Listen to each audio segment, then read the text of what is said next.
तख्त दे मालक, समੁੱਚੀ मानवता दे सांझे रहबर, धन धन सतगुरु गुरु ग्रंथ साहब सच्चे पातशाह जी, तिन्हां दी पावन पवित्र हजूरी अंदर जुड़ बैठे गुरु प्यारे गुरु सवारे सत संगी जनों, सतगुरां दी अपार रहमत बख्शिश हुई है। सतगुरां दी पावन पवित्र हजूरी अंदर हफ्तावारी सजे दीवान की हाज़री भर रहे हाँ, जिथे माता सहब कौर जी के जन्म दिहाड़े के संबंध विच आपां विचारां सरवण कीतियां, उत्थे अज धन धन गुरु रामदास पातशाह जी के प्रकाश पुरब नूं भी संगतां मना रही हैं। गुरु रामदास पातशाह जी के जीवन संबंध विच कुछ क विचारां आपां आपस विच रल मिल के साझियां करनियां हन। विचारां की आरंभता तो पहलां गुरु घर की मर्यादा नूं मुख रखदिआं गुरु बख्शी फतेह प्रवानों प्यार ते सत्कार नाल सारे आखो जी वाहिगुरू जी का खालसा वाहिगुरू जी की फतेह। मंगल रूप विच मैं आप जी नाल एक पौड़ी दीआं दो तुकां साझियां कीतियां हन। ये पौड़ी रामकली की वार बाबा सत्ता जी ते बलवंड जी की वार जो उचारण की है, उहदे विचों बाबा सत्ता जी की उचारण की हुई ये पौड़ी है। बाबा जी इस पौड़ी विच गुरु रामदास पातशाह जी के संबंध विच बचन उचारते हैं। धन धन रामदास गुर, हे गुरु रामदास पातशाह जी, तू धन है, तू धन है। क्यों धन है? क्योंकि नाल ही इस गल का जिक्र किया है कि जिन सिरिया तिने सवारे। जिस परमेश्वर जी ने तुहानू पैदा किया है, उस परमेश्वर जी ने ही तुहानू सवारिया है। दुनिया ते निगाह मारदे देखते हाँ, कोई चीज़ तैयार किते होर हुंदी है, बनदी किते होर है, शिंगारिया किते होर जांदा, कपड़ा बनदा किते होर है, उन्होंने पेंट कलर किते होर हुंदा। कोई पत्थर पैदा तैयार कितों कढ़िया कितों होर जांदा है, तराशिया किते होर जांदा। भाव कि हर एक चीज़ इदां असीं देखते हैं समाज विच पैदा बनदी किते होर है ते तैयारी कोई होर करदा है। पर गुरु रामदास पातशाह जी तुसीं धन हो। क्यों? क्योंकि जिस परमेश्वर जी ने तुहानू पैदा किया है, उस परमेश्वर जी ने ही तुहानू शिंगारिया है। जिन सिरिया तिने सवारिया। किवें सवारिया है? चूना मंडी लाहौर 1534 ईस्वी नूं भाई जेठा जी के रूप में जन्म होंदा है। पिता हरदास जी, माता दया कौर। पिता दे घर विच वड्डे पुत्र होने करके बचपन तो वड्डे पुत नूं जेठा पुत कहा जाता। जेठा पुत कहंदिआं जेठा ना पक गया। माता जी कहा करन पुत जिद्दां तू घर विच वड्डा, मैं तैनूं समाज विच भी वड्डा करना। माता जी ने लाडां चावां दे नाल पालदे 2 साल की उम्र हुंदी है भाई जेठा जी की, माता जी अकाल चलाना कर गए। 2 साल की उम्र हुई, माता जी अकाल चलाना कर गए। माता जी नूं देखदे है, अज की गल है माता जी उठ नहीं रहे।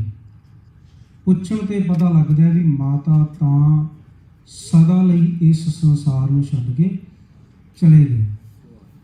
जेठा जी दा समा लंघदा है बचपन का, ਚਲੋ ਮਾਂ ਦਾ ਪਿਆਰ, ਪਿਤਾ ਜੀ ਕਹਿੰਦੇ ਪੁੱਤ ਤੈਨੂੰ ਮਾਂ ਦਾ ਪਿਆਰ ਤਾਂ ਨਹੀਂ ਮੈਂ ਦੇ ਸਕਦਾ, ਪਰ ਕੋਸ਼ਿਸ਼ ਇਹ ਕਰਾਂਗਾ ਕਿ ਤੈਨੂੰ ਆਪਣੇ ਜੀਵਨ ਵਿੱਚ ਮਾਂ ਦੀ ਘਾਟ ਮਹਿਸੂਸ ਨਾ ਹੋਵੇ। ਪਿਤਾ ਜੀ ਨੇ ਘਰ ਵਿੱਚ ਰਹਿੰਦਿਆਂ ਕੁਝ ਸਮਾਂ ਬਾਹਰ ਆਪਣੇ ਕਿਰਤ ਕਮਾਈ ਕਰਨ ਦੇ ਲਈ ਜਾਣਾ, ਜੇਠਾ ਜੀ ਨੇ ਨਾਲ ਮਦਦ ਕਰਾਉਣੀ, ਸਮਾਂ ਰਲ ਮਿਲ ਕੇ ਹੱਸਦਿਆਂ ਖੇਡਦਿਆਂ ਮਾਤਾ ਜੀ ਦਾ ਪਿਆਰ ਭੁੱਲਣਾ ਸ਼ੁਰੂ ਹੋਇਆ। ਪਿਤਾ ਜੀ ਦੇ ਨਾਲ ਪਿਆਰ ਦੀ ਸਾਂਝ ਵਧੀ। ਜਿਸ ਵੇਲੇ 7 ਕੁ ਸਾਲ ਦੀ ਉਮਰ ਇਤਿਹਾਸਕਾਰਾਂ ਨੇ ਲਿਖੀ ਹੈ, 7 ਕੁ ਸਾਲ ਦੀ ਉਮਰ ਭਾਈ ਜੇਠਾ ਜੀ ਦੀ ਹੁੰਦੀ ਹੈ, ਤੇ ਅੱਜ ਸੁਬਾਹ ਉੱਠਦੇ ਆ ਤੇ ਪਿਤਾ ਜੀ ਮੰਜੇ ਤੇ ਪਏ ਹੈ, ਉੱਪਰ ਕੱਪੜਾ ਲਿਆ ਹੈ, ਚਾਦਰ ਲਈ ਹੈ, ਪਰ ਅੱਜ ਪਿਤਾ ਜੀ ਉੱਠੇ ਨਹੀਂ। ਰੋਜ਼ਾਨਾ ਪਿਤਾ ਜੀ ਸੁਬਾਹ ਉੱਠਦੇ ਆ ਪਰ ਅੱਜ ਉੱਠੇ ਨਾ। ਤੇ ਭਾਈ ਜੇਠਾ ਜੀ ਇੱਕ ਵਾਰ ਦੇਖਦੇ, ਕਹਿੰਦੇ ਸਾਰੇ ਕੰਮ ਜਿੰਨੇ ਕੁ ਮੈਂ ਕਰਦਾ ਕਰਕੇ ਪਿਤਾ ਜੀ ਕੋਲ ਜਾਵਾਂਗਾ। ਜਦੋਂ ਜਾ ਕੇ ਗਏ ਤੇ ਚਾਵੀਂ ਕਿਤੇ ਇੱਧਰ ਕਿਤੇ ਉੱਧਰ ਆਖਦੇ, ਪਿਤਾ ਜੀ ਦੇਖੋ ਸਾਰੇ ਘਰ ਦੇ ਕੰਮ ਮੁਕਾ ਦਿੱਤੇ, ਤੁਸੀਂ ਅੱਜ ਲੇਟ ਹੋ ਗਏ, ਤੁਸੀਂ ਉੱਠੇ ਨਹੀਂ। ਇੱਦਾਂ ਕਹਿੰਦੇ ਅਖੀਰ ਜਦੋਂ ਪਿਤਾ ਜੀ ਨਾ ਬੋਲੇ, ਜਾ ਮੁੱਖ ਤੋਂ ਚਾਦਰ ਚੱਕੀ ਤੇ ਅੱਜ ਅੱਖਾਂ ਵਿੱਚੋਂ ਹੰਝੂ ਆਏ ਤੇ ਇੱਕਦਮ ਡਰ ਗਏ, ਕਿਉਂਕਿ ਪਹਿਲਾਂ ਇਸ ਹਾਲਤ ਵਿੱਚ ਮਾਤਾ ਜੀ ਨੂੰ ਦੇਖਿਆ ਸੀ। ਮਨ ਵਿੱਚ ਇਹ ਚੱਲ ਪਿਆ ਕਿ ਕਿਤੇ ਮਾਤਾ ਜੀ ਵਾਂਗ ਪਿਤਾ ਜੀ ਵੀ ਤਾਂ ਨਹੀਂ ਛੱਡ ਕੇ ਚਲੇ ਗਏ। ਥੋੜਾ ਜਿੱਦਾਂ ਹੋਏ ਆਵਾਜ਼ਾਂ ਮਾਰੀਆਂ, ਇਕੱਠੇ ਹੋਏ ਆਂਢ ਗੁਆਂਢ, ਪਤਾ ਲੱਗਾ ਕਿ ਪਿਤਾ ਜੀ ਵੀ ਅਕਾਲ ਚਲਾਣਾ ਕਰ ਗਏ। ਨਾਨੀ ਜੀ ਬਾਸਰਕਿਆਂ ਤੋਂ ਲਾਹੌਰ ਪਹੁੰਚੇ ਹੈ, ਪਿਤਾ ਜੀ ਦਾ ਸੰਸਕਾਰ ਹੁੰਦਾ ਹੈ। ਨਾਨੀ ਜੀ 10 ਕੁ ਦਿਨ ਹੋਰ ਰੁਕਦੇ ਹੈ, ਦੇਖਦੇ ਹੈ ਕਿ ਕੋਈ ਆਂਢ ਗੁਆਂਢ, ਕੋਈ ਚਾਚਾ, ਕੋਈ ਤਾਇਆ, ਕੋਈ ਭੂਆ, ਕੋਈ ਆਖੇਗੀ ਵੀ ਪਹਿਲਾਂ ਮਾਂ ਚਲੀ ਗਈ, ਪਿਤਾ ਨੇ ਪਾਲਿਆ, ਅੱਜ ਪਿਤਾ ਚਲਾ ਗਿਆ, ਚਲੋ ਇਹ ਲਾਹੌਰ ਦੀਆਂ ਗਲੀਆਂ ਕਿਹੜਾ ਘਰ ਸੁਣੇ ਹੋ ਗਏ, ਅਸੀਂ ਇਹਨਾਂ ਨੂੰ ਪਾਲਾਂਗੇ। ਕੋਈ ਨਾ ਬੋੜਿਆ ਤਾਂ ਨਾਨੀ ਜੀ ਕਹਿਣ ਲੱਗੇ, ਪੁੱਤ ਚੱਲ ਤੂੰ ਹੁਣ ਆਪਣੇ ਨਾਨਕੇ ਪਿੰਡ ਮੇਰੇ ਨਾਲ ਚੱਲ, ਤੈਨੂੰ ਉੱਥੇ ਜਾਣਾ ਪੈਣਾ। ਕਿਉਂ ਨਾਨੀ? ਕਿਉਂਕਿ ਪੁੱਤ ਵੇਖ ਮੈਂ ਦੇਖਦੀ ਹਾਂ 10 ਕੁ ਦਿਨ ਤੋਂ ਕੋਈ ਨਹੀਂ ਬੋੜਿਆ, ਪੁੱਤ ਤੈਨੂੰ ਉੱਥੇ ਜਾਣਾ ਪੈਣਾ, ਤੂੰ ਮੇਰੇ ਨਾਲ ਚੱਲ। ਨਾਨੀ ਜੀ ਵਾਸਰ ਕੇ ਵੱਲ ਨੂੰ ਲੈ ਕੇ ਚੱਲਣ ਲੱਗਦੇ ਆ ਤੇ ਘਰ ਨੂੰ ਜਿੰਦਰਾ ਲੱਗ ਜਾਂਦਾ। ਤੇ ਭਾਈ ਜੇਠਾ ਜੀ ਪੁੱਛਦੇ ਆ ਕਿ ਨਾਨੀ ਹੁਣ ਇਹ ਜਿੰਦਰਾ ਕਦੇ ਖੁੱਲੇਗਾ, ਕਦੋਂ ਖੁੱਲੇਗਾ? ਤੇ ਨਾਨੀ ਜੀ ਆਖਦੇ, ਪੁੱਤ ਜਿਹਨੇ ਲਾਇਆ ਇਹ ਉਹੀ ਜਾਣਦੇ ਨੇ ਕਦੋਂ ਖੁੱਲੇਗਾ। ਨਾਨੀ ਜੀ ਨਾਲ ਲੈ ਕੇ ਬਾਸਰ ਕੇ ਪਹੁੰਚਦੇ ਆ। ਬਾਸਰਕਿਆਂ ਦੇ ਵਿੱਚ ਨਾਨੀ ਜੀ ਵੀ ਇਕੱਲੇ ਹੈ, ਨਾਨੀ ਜੀ ਦੀ ਮਜਬੂਰੀ ਹੈ। ਮਜਬੂਰੀ ਦੇ ਵਿੱਚ ਨਾਨੀ ਜੀ ਨੂੰ ਨਾ ਚਾਹੁੰਦੇ ਹੋਏ ਵੀ ਭਾਈ ਜੇਠਾ ਜੀ ਤੋਂ ਬਾਲ ਮਜ਼ਦੂਰੀ ਦੇ ਰੂਪ ਵਿੱਚ ਘੁੰਗਣੀਆਂ ਵੇਚ ਕੇ ਕੁਝ ਕਿਰਤ ਕਮਾਈ ਘਰ ਲੈ ਕੇ ਆਉਣੀ ਪਈ। ਨਾਨੀ ਜੀ ਨੇ ਘੁੰਗਣੀਆਂ ਬਣਾਉਣੀਆਂ, ਜੇਠਾ ਜੀ ਦੇ ਸਿਰ ਤੇ ਟੋਕਰੀ ਰੱਖਣੀ, ਪੁੱਤ ਵੇਚ ਆ।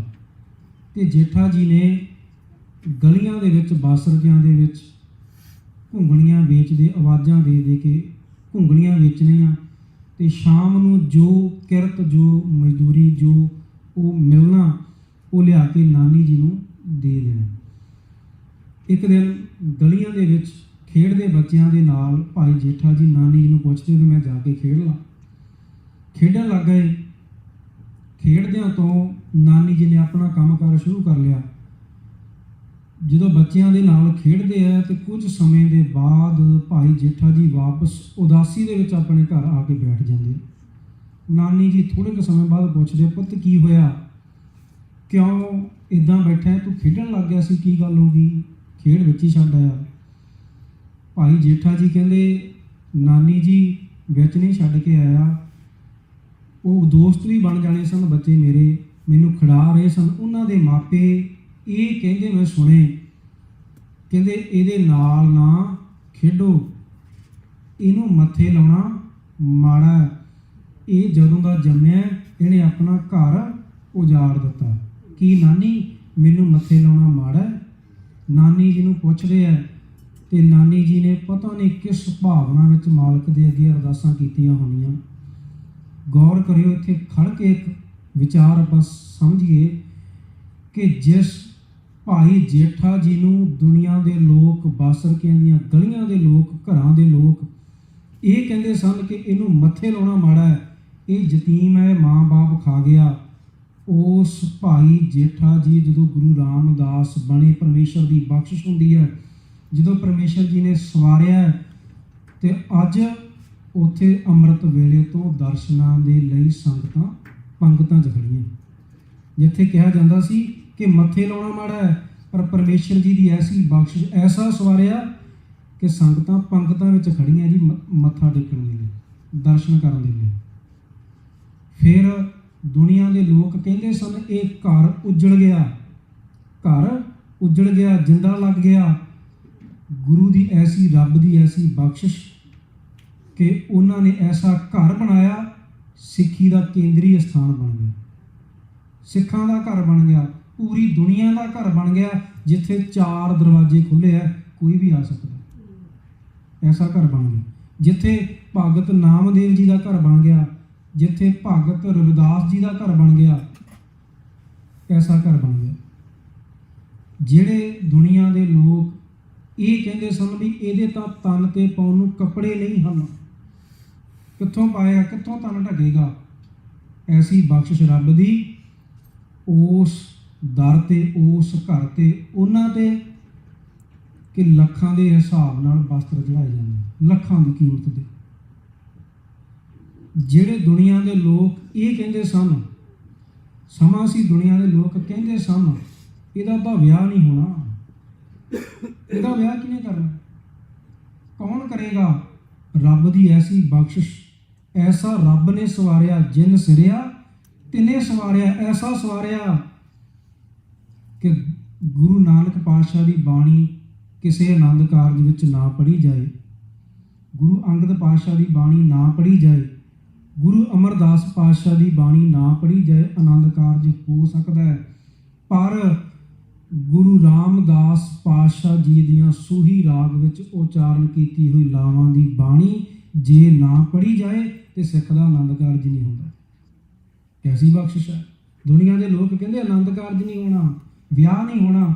ਉਹ ਗੁਰੂ ਰਾਮਦਾਸ ਪਾਤਸ਼ਾਹ ਦੀ ਬਾਣੀ ਪੜ੍ਹੀ ਤੋਂ ਬਿਨਾਂ ਆਨੰਦ ਕਾਰਜ ਹੀ ਅਧੂਰਾ ਹੈ, ਆਨੰਦ ਕਾਰਜ ਹੀ ਨਹੀਂ ਹੁੰਦਾ। ਦੁਨੀਆ ਦੇ ਲੋਕ ਇਹ ਕਹਿੰਦੇ ਸਨ ਕਿ ਇਹਨੂੰ ਮੱਥੇ ਲਾਉਣਾ ਮਾੜਾ ਹੈ, ਇਹਦੇ ਦਰਸ਼ਨਾਂ ਨੂੰ ਮਾੜਾ ਹੈ, ਕਿੰਨਾ ਕੁਝ ਕਿਹਾ, ਪਰ ਕਿੰਨੀਆਂ ਬਖਸ਼ਿਸ਼ਾਂ ਹੋਈਆਂ ਪਰਮੇਸ਼ਰ ਨੇ। ਜਿਨ ਸਿਰਿਆ ਤਿਨੇ ਸਵਾਰਿਆ। ਜੇ ਕਿੱਥੇ ਮੱਥੇ ਲਾਉਣਾ ਮਾੜਾ ਹੈ, ਅੱਜ ਦਰਸ਼ਨਾਂ ਲਈ ਸੰਗਤ ਖੜੀ ਹੈ।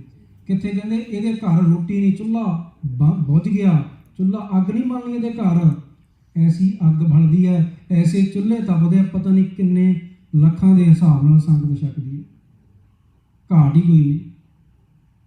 ਕੈਸੀ ਜਿਨ ਸਿਰਿਆ ਤਿਨੇ ਸਵਾਰਿਆ। ਕੈਸੀ ਬਖਸ਼ਿਸ਼ ਹੈ ਪਰਮੇਸ਼ਰ ਦੀ, ਕੈਸੀ ਬਖਸ਼ਿਸ਼ ਹੋਈ। ਜੇ ਕੋਈ ਹਜੇ ਵੀ ਪੁੱਛਦਾ ਵੀ ਗੁਰੂ ਕੋਲ ਆ ਕੇ ਕੀ ਮਿਲਿਆ, ਕੀ ਮਿਲਦਾ ਹੈ, ਉਹਨੂੰ ਇਹ ਸਭ ਸਮਝ ਲੈਣਾ ਚਾਹੀਦਾ ਵੀ ਗੁਰੂ ਕੋਲ ਆ ਕੇ ਕੀ ਮਿਲਦਾ। ਗੁਰੂ ਰਾਮਦਾਸ ਜੀ ਦੇ ਰੂਪ ਵਿੱਚ ਜਦੋਂ ਇਹ ਬਚਨ ਕਿਹਾ, ਜੋ ਹਮਰੀ ਵਿਦ ਹੋਤੀ ਮੇਰੇ ਸਤਿਗੁਰਾ, ਸਾ ਵਿਦ ਤੁਮ ਹਰ ਜਾਣੋ ਆਪੇ। ਹਮ ਰੁਲਤੇ ਫਿਰਤੇ, ਸਮਾਂ ਸੀ ਜਦੋਂ ਰੁਲਦੇ ਫਿਰਦੇ ਸੀ, ਕੋਈ ਬਾਤ ਨਾ ਪੁੱਛਤਾ, ਕੋਈ ਬਾਤ ਨਹੀਂ ਸੀ ਪੁੱਛਦਾ। ਗੁਰ ਸਤਿਗੁਰ ਸੰਗ ਕੀਰੇ ਹਮ ਥਾਪੇ, ਸਾਨੂੰ ਕੀੜਿਆਂ ਨੂੰ ਪਾਤਸ਼ਾਹ ਬਣਾ ਦਿੱਤਾ, ਬਾਦਸ਼ਾਹ ਬਣਾ ਦਿੱਤਾ। ਦੁਨੀਆ ਦੇ ਲੋਕ ਇਹ ਕਹਿੰਦੇ ਸਨ ਇਹਨਾਂ ਦੀ ਤਾਂ ਪੀੜ੍ਹੀ ਨਹੀਂ ਚੱਲਣੀ, ਪੀੜ੍ਹੀ ਨਹੀਂ ਚੱਲਣੀ। ਐਸੀ ਬਖਸ਼ਿਸ਼ ਪਰਮੇਸ਼ਰ ਦੀ, ਜਿਨ ਸਿਰਿਆ ਤਿਨੇ ਸਵਾਰਿਆ, ਕਿ ਚੱਲੀ ਪੀੜ੍ਹੀ ਸੋਢੀਆਂ, ਰੂਪ ਦਿਖਾਵਣ ਵਾਰੋ ਵਾਰ। ਐਸੀ ਪੀੜ੍ਹੀ ਚੱਲੀ ਕਿ 7 ਜਾਮੇ ਉਸ ਪੀੜ੍ਹੀ ਵਿੱਚ ਗੁਰੂ ਜੋਤ ਵਰਤੀ। ਕੈਸੀ ਖੇਡ ਪਰਮੇਸ਼ਰ ਦੀ, ਕਿੱਦਾਂ ਜਿਸ ਪਰਮੇਸ਼ਰ ਨੇ ਪੈਦਾ ਕੀਤਾ ਉਹਨੇ ਕਿੱਦਾਂ ਸਵਾਰਿਆ। ਕਿ ਸਵਾਰਨ ਦੇ ਲਈ ਬੜਾ ਕੁਝ ਇੱਦਾਂ ਹੁੰਦਾ। ਫਿਰ ਕਹਿੰਦੇ ਇੱਕ ਦਿਨ ਵਿਚਾਰ ਨੂੰ ਆਪਾਂ ਅੱਗੇ ਲੈ ਕੇ ਤੁਰੀਏ। ਜਿਸ ਵੇਲੇ ਨਾਨੀ ਜੀ ਨੇ ਘੁੰਗਣੀਆਂ ਬਣਾਈਆਂ ਤੇ ਅੱਜ ਜੇਠਾ ਜੀ ਸਿਰ ਤੇ ਰੱਖ ਕੇ ਘੁੰਗਣੀਆਂ ਵੇਚਣ ਦੇ ਲਈ ਆਵਾਜ਼ਾਂ ਮਾਰਦੇ ਆ ਵੀ ਘੁੰਗਣੀਆਂ ਲੈ ਲਓ ਭਾਈ, ਲੈ ਲਓ ਭਾਈ। ਤੇ ਕਹਿੰਦੇ ਅੱਜ ਇੱਕ ਪਿੱਛੋਂ ਆਵਾਜ਼ ਵੱਜੀ ਕਿ ਪੁੱਤ।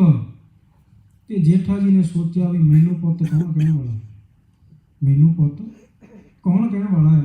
ਮੈਨੂੰ ਤੇ ਯਤੀਮ ਕਹਿੰਦੇ ਆ, ਮੈਨੂੰ ਤਾਂ ਮੱਥੇ ਲਾਉਣਾ ਮਾੜਾ ਕਹਿੰਦੇ ਆ, ਮੈਨੂੰ ਪੁੱਤ ਇੱਥੇ ਕਿਹਨੇ ਕਹਿਣਾ ਹੈ? ਤੇ ਜੇਠਾ ਜੀ ਨੇ ਅਣਸੁਣਿਆ ਕਰਕੇ ਅੱਗੇ ਚੱਲ ਪਏ। ਦੂਜੀ ਆਵਾਜ਼ ਫਿਰ ਵੱਜਦੀ ਹੈ ਕਿ ਉਹ ਪੁੱਤ। ਫਿਰ ਥੋੜ੍ਹਾ ਸੋਚਿਆ ਵੀ ਕਿਤੇ ਮੈਨੂੰ ਆਵਾਜ਼ ਦੇ ਨਹੀਂ ਪੈਂਦੀ। ਤੀਸਰੀ ਆਵਾਜ਼ ਨਾਲ ਹੀ ਫਿਰ ਵੱਜਦੀ ਹੈ ਕਿ ਉਹ ਘੁੰਗਣੀਆਂ ਵਾਲੇ ਪੁੱਤ। ਤੇ ਜੇਠਾ ਜੀ ਇੱਕਦਮ ਹੈਰਾਨ ਹੁੰਦੇ ਆ, ਪਿੱਛੇ ਦੇਖਦੇ ਆ। ਆਖਿਆ ਪੁੱਤ ਭੁੱਖ ਬਹੁਤ ਲੱਗੀ ਹੈ, ਪਰ ਪਹਿਲਾਂ ਤੈਨੂੰ ਦੱਸਦਾ ਮੇਰੇ ਕੋਲ ਮਾਇਆ ਹੈ ਨਹੀਂ ਕਿ ਮੈਂ ਤੈਨੂੰ ਦੇ ਸਕਾਂ। ਭੁੱਖ ਲੱਗੀ ਹੈ ਪਰ ਤੈਨੂੰ ਦੇਣ ਲਈ ਮਾਇਆ ਨਹੀਂ ਹੈ। ਤੇ ਅੱਜ ਜੇਠਾ ਜੀ ਕਹਿਣ ਲੱਗੇ ਬਾਬਾ ਜੀ ਜੋ ਤੁਸੀਂ ਮੈਨੂੰ ਮਾਇਆ ਭੇਟ ਦਿੱਤੀ ਹੈ ਇਹ ਤਾਂ ਅੱਜ ਤੱਕ ਮੈਨੂੰ ਮਿਲੀ ਹੀ ਨਹੀਂ। ਤੇ ਜੇਠਾ ਜੀ ਨੇ ਘੁੰਗਣੀਆਂ ਛਕਾਉਣੀਆਂ ਸ਼ੁਰੂ ਕਰ ਦਿੱਤੀਆਂ। ਬਾਬਾ ਜੀ ਛਕੀ ਗਏ, ਹੋਰ ਵੀ ਆ ਕੇ ਸੰਗਤ ਨੇ ਛਕ ਲਈਆਂ।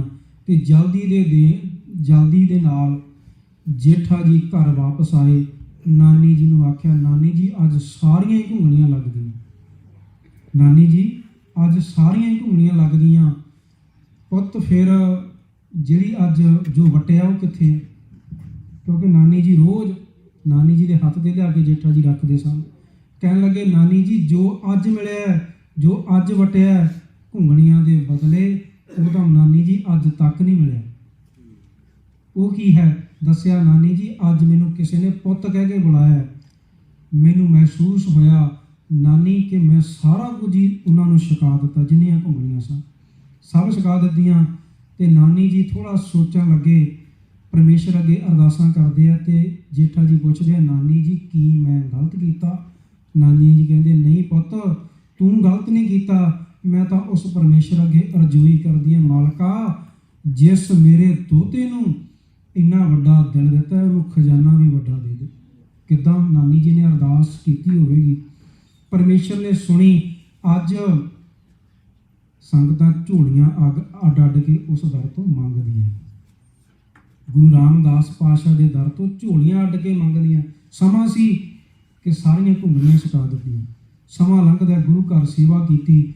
ਗੁਰੂ ਅਮਰਦਾਸ ਪਾਤਸ਼ਾਹ ਜੀ ਉਸ ਵੇਲੇ ਬਾਬਾ ਅਮਰਦਾਸ ਜੀ ਦੇ ਰੂਪ ਵਿੱਚ ਮਿਲਾਪ ਹੁੰਦਾ ਹੈ।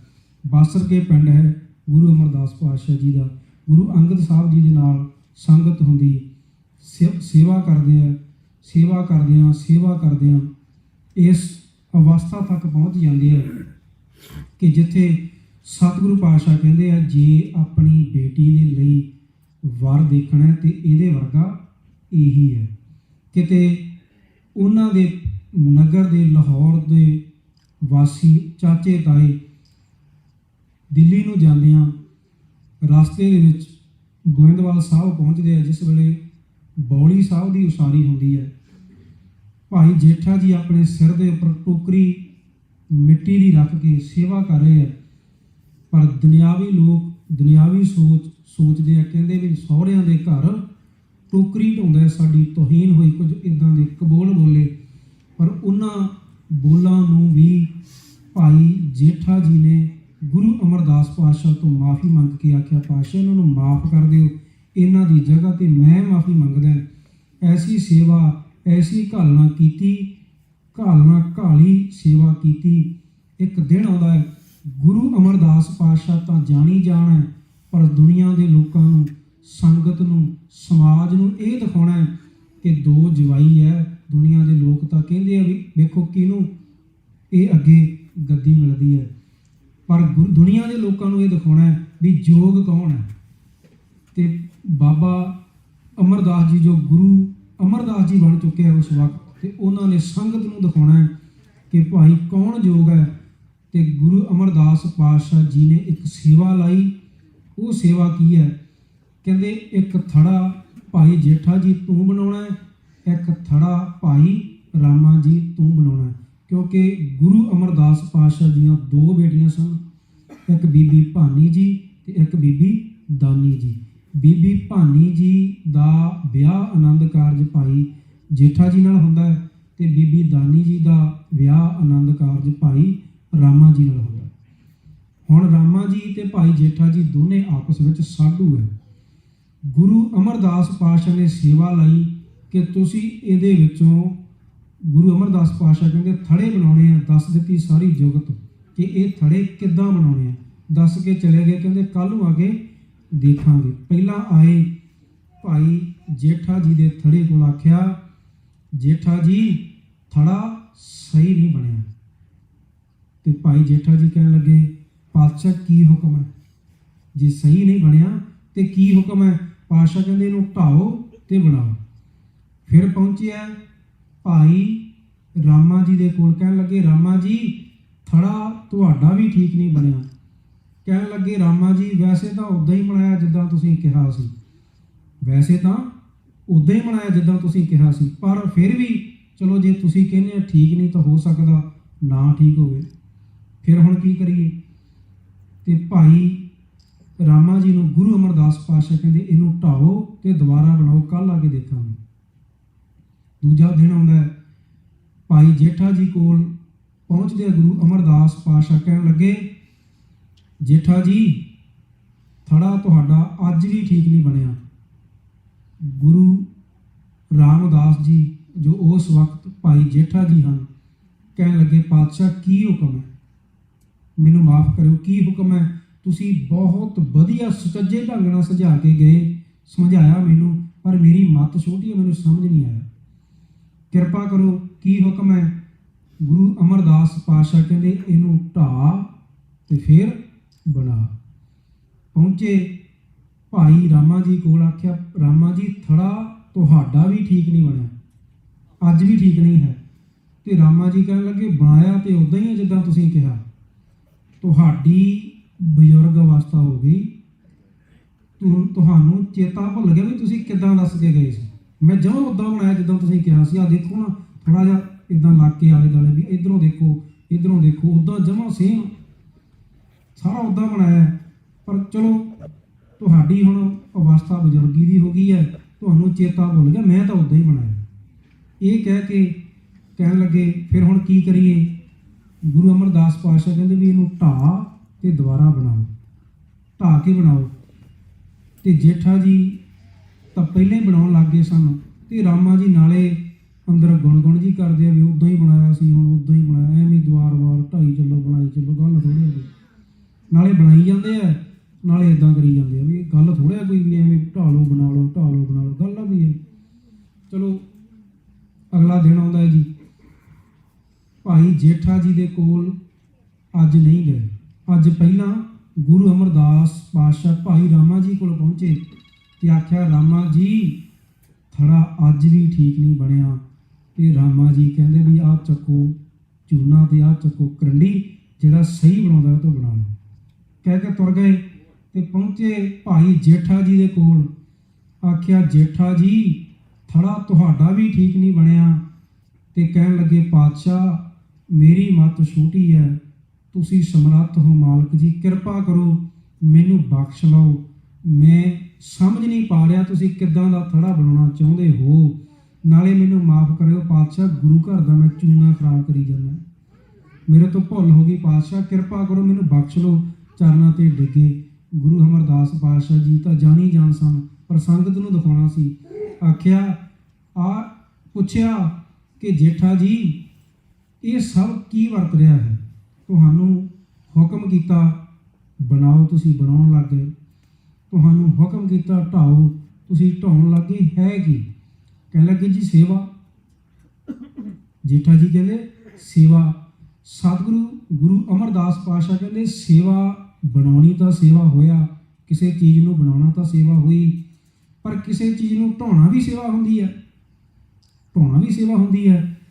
ਤੇ ਭਾਈ ਜੇਠਾ ਜੀ ਕਹਿਣ ਲੱਗੇ ਗੁਰੂ ਪਾਤਸ਼ਾਹ ਜੀ ਬਣਾਉਣਾ ਤੁਹਾਡਾ ਹੁਕਮ ਸੀ, ਸੇਵਕ ਨੂੰ ਤੁਹਾਡਾ ਹੁਕਮ ਮਿਲਿਆ ਬਣਾਉਣ ਦਾ ਤੇ ਬਣਾਉਣ ਦੀ ਸੇਵਾ ਮਿਲ ਗਈ, ਤੁਹਾਡਾ ਹੁਕਮ ਹੋਇਆ ਢਾਉਣ ਦਾ ਤੇ ਢਾਉਣ ਦੀ ਸੇਵਾ ਮਿਲ ਗਈ, ਤੁਹਾਡਾ ਹੁਕਮ ਮੰਨਣਾ ਹੀ ਸੇਵਾ ਹੈ, ਤੁਹਾਡਾ ਹੁਕਮ ਮੰਨਣਾ, ਗੁਰੂ ਦਾ ਹੁਕਮ ਮੰਨਣਾ ਹੀ ਸਿੱਖ ਲਈ ਸੇਵਾ ਹੈ। ਜੇ ਬਣਾਉਣ ਦੀ ਸੇਵਾ ਮਿਲ ਗਈ ਤਾਂ ਬਣਾਉਣਾ, ਜੇ ਢਾਉਣ ਦੀ ਸੇਵਾ ਮਿਲ ਗਈ ਤੇ ਢਾਉਣਾ। ਤੁਹਾਡਾ ਹੁਕਮ ਮੰਨਣਾ ਹੀ ਸੇਵਾ ਹੈ।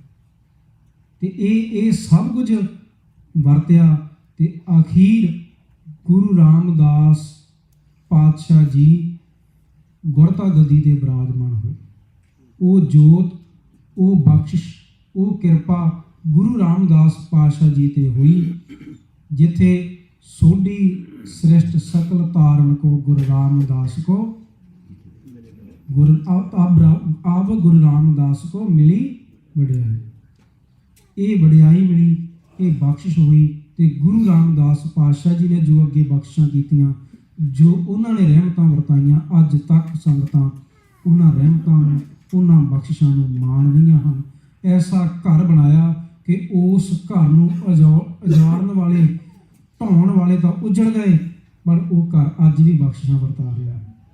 ਅੱਜ ਵੀ ਉਸੇ ਤਰ੍ਹਾਂ ਉਸ ਗੁਰੂ ਘਰ ਤੋਂ ਬਖਸ਼ਿਸ਼ਾਂ ਪ੍ਰਾਪਤ ਸੰਗਤਾਂ ਕਰਦੀਆਂ, ਅਰਦਾਸਾਂ ਕਰਦੀਆਂ, ਅਰਜ਼ੋਈਆਂ ਕਰਦੀਆਂ, ਦਰਸ਼ਨ ਕਰਦੀਆਂ ਹਨ। ਸੋ ਇਹ ਆਪਾਂ ਸੰਖੇਪ ਜਿਹਾ ਜਿਨ੍ਹਾਂ ਕੋ ਪਾਤਸ਼ਾਹ ਨੇ ਮੱਤ ਬਖਸ਼ੀ, ਉਸ ਮੱਤ ਦੇ ਮੁਤਾਬਕ ਇਹ ਸਮਝਣ ਦਾ ਯਤਨ ਕੀਤਾ ਹੈ ਕਿ ਧੰਨ ਧੰਨ ਰਾਮਦਾਸ ਗੁਰ ਜਿਨ ਸਿਰਿਆ ਤਿਨੇ ਸਵਾਰਿਆ। ਹੇ ਗੁਰੂ ਰਾਮਦਾਸ ਪਾਤਸ਼ਾਹ, ਤੁਸੀਂ ਧੰਨ ਹੋ, ਤੁਸੀਂ ਧੰਨ ਹੋ। ਕਿਉਂ? ਕਿਉਂਕਿ ਜਿਸ ਪਰਮੇਸ਼ਰ ਜੀ ਨੇ ਤੁਹਾਨੂੰ ਪੈਦਾ ਕੀਤਾ ਹੈ, ਉਸ ਪਰਮੇਸ਼ਰ ਜੀ ਨੇ ਹੀ ਤੁਹਾਨੂੰ ਸਵਾਰਿਆ ਹੈ। ਪੂਰੀ ਹੋਈ ਕਰਾਮਾਤ ਆਪ ਸਿਰਜਣਹਾਰੇ ਧਾਰਿਆ। ਇਹ ਪੂਰੀ ਕਰਾਮਾਤ ਵਰਤ ਗਈ ਕਿ ਪਰਮੇਸ਼ਰ ਜੀ ਨੇ ਆਪਣਾ ਆਪ ਤੁਹਾਡੇ ਵਿੱਚ ਟਿਕਾ ਲਿਆ ਹੈ। ਗੁਰ ਡਿੱਠਾ ਤਾਂ ਮਨ ਸੁਧਾਰਿਆ। ਅਖੀਰ ਵਿੱਚ ਭਾਈ ਬਾਬਾ ਸੱਤਾ ਜੀ ਨੇ ਇਹ ਤੁਕ ਵਰਤੀ ਕਿ ਗੁਰ ਡਿੱਠਾ ਤਾਂ ਮਨ ਸੁਧਾਰਿਆ। ਜਦੋਂ ਗੁਰੂ ਦੇ ਦਰਸ਼ਨ ਕੀਤੇ ਤੇ ਮਨ ਦਾ ਪਾਰ ਉਤਾਰ ਹੋ ਗਿਆ। ਗੁਰੂ ਕਿਰਪਾ ਕਰੇ ਸਾਡੇ ਸਾਰਿਆਂ ਦੇ ਅੰਦਰ ਗੁਰੂ ਦੀ ਬਖਸ਼ਿਸ਼ ਵਰਤੇ। ਅਸੀਂ ਵੀ ਉਸ ਗੁਰੂ ਦੀ ਵਰਤਦੀ ਹੋਈ ਬਖਸ਼ਿਸ਼ ਵਿੱਚੋਂ ਕੁਝ ਕੁ ਕਿਨਕਾ ਪ੍ਰਾਪਤ ਕਰਕੇ ਆਪਣੇ ਜੀਵਨ ਨੂੰ ਸਫਲਾ ਬਣਾ ਸਕੀਏ। ਜੀ ਬੋਲਦਿਆਂ ਤੋਂ ਹੋਈਆਂ ਬੇਅੰਤ ਭੁੱਲਾਂ ਦੀ ਖਿਮਾ